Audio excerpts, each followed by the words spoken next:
Some of you may remember that I was in a bit of a state of confusion as to what to do with this picture.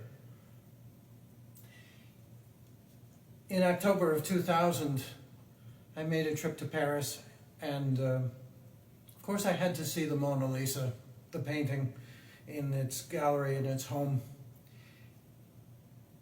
There it was in a gallery, surrounded by huge paintings, epic depictions of wars and combats and conflicts.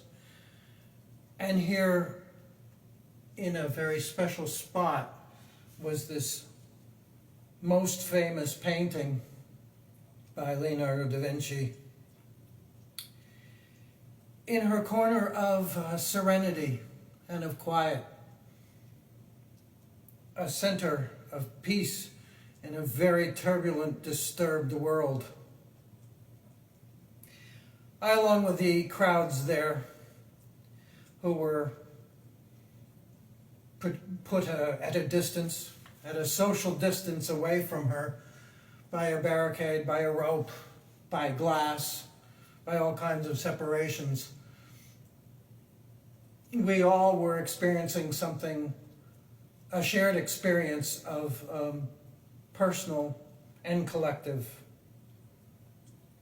character and of quality and of significance.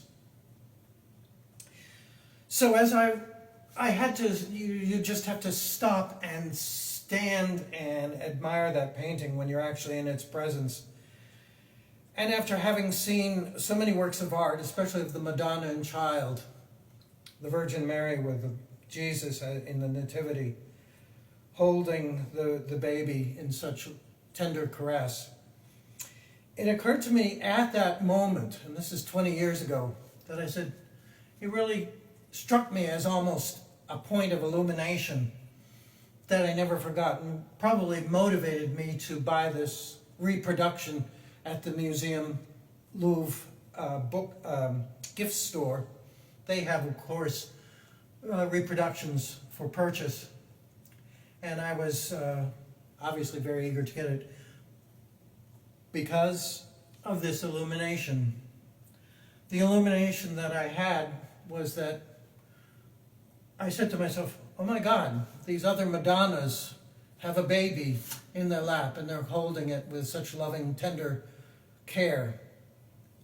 This is one painting where she holds you, where the painting itself is of a mother's care, of she is holding you, us personally, in her loving, tender, assuring, comforting caress, in silence and with a mother's loving gaze. I brought the reproduction back and I framed it with this Florentine frame, and it's approximately the true to size. I would have preferred perhaps a different, more detailed coloring, but it is as close as I think we'll ever get to. But I started referring to her as not La Gioconda, but as La Buddhessa,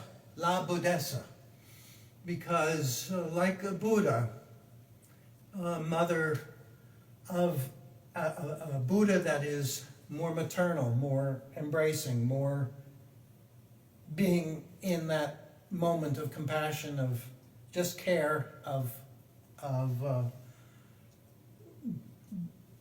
caring for life, your life and the life of the world. So I offer this because I just saw a remarkable story, and this is to amplify how the intuition and the collective consciousness and how a connection can span 500 years. And as I say, when I saw this, I felt like I was being taken care of by my own mother, by a maternal character. I hope you watch this video that I'm supplying by Deutsche Welt. It's a German production.